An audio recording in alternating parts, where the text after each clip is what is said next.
I'll bet visiting a cemetery is not too high on your list of things to do, but there are some cemeteries that are rather significant and historical. Well, take the National Cemetery here in Chattanooga, for instance. Well, traveling the side roads of North Georgia recently, I discovered a Confederate cemetery in downtown Dalton.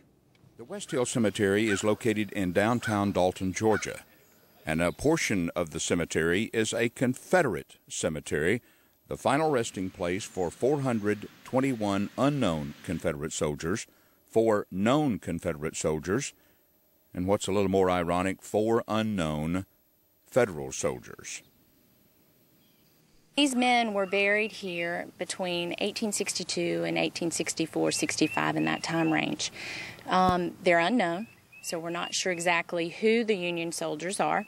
Could be 4 Union soldiers that died from smallpox in the Catholic hospital that was here at the corner of Morris and Pence, or it could be, you know, a 13-year-old Union young boy that was killed by Confederates, and later known as one of them was his cousin. So it's just a laying ground for those and honored to this day for those that fought back in the war. You know, Dalton's first bit of the action was actually in 1862, April 12th, the Great Locomotive Chase. And then September 19th and 20th, the Battle of Chickamauga and Chattanooga brought the fighting right here at our doorstep. And because of that, Dalton was considered a major medical hub. And they had a Catholic hospital there at the corner of Morris and Pence Street. So it remained that because of the railroad and because of how close the fighting was. Now, Dalton actually, from that point forward, saw a lot of action, and then also were, you know, taken over by the Union forces for a little while in 64 and 65.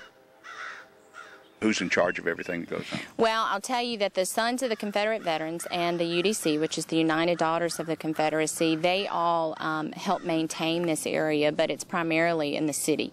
So the city helps maintain a lot of it. And they have a ceremony here every year? They do, actually. That's probably something a lot of people aren't aware of. I'm sure they are in this area, but not in the surrounding areas, that the UDC, the United Daughters of the Confederacy, hold a memorial service, and they just had their 142nd consecutive memorial service here at the cemetery, April the 27th, I believe. But it's always held in April around the Confederate Memorial Day, which is slated April 26th for the state of Georgia.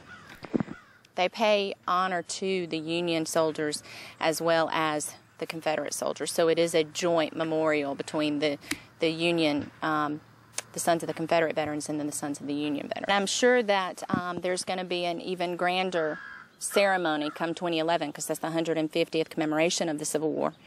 The memorial service that they do here in April that I mentioned before, actually people come dressed in their garb and their uniforms, so it is something to see. And with us getting ready for the 150th, I think there's going to be a lot of neat events coming up too, and from that year forward, in honor and in celebration and commemoration of all the events and all the struggles surrounding the Civil War time frame. In 1999, a memorial wall was erected in the cemetery by the Sons of Confederate Veterans. As research reveals who the soldiers were that are buried here, their names are slowly added to the wall.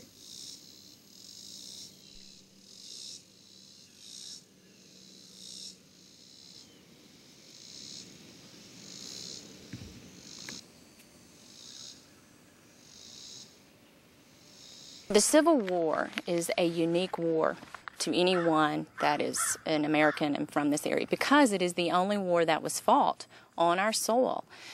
So when I come here, it's just it is a prideful feeling, and it's just a very I don't know, it's a calm and a peacefulness that comes over because of that, because it is an area that saw that kind of war. All of our wars today are fought primarily overseas, and from that point forward were. So I come here with a lot of honor and trying to remember what and why things were back then.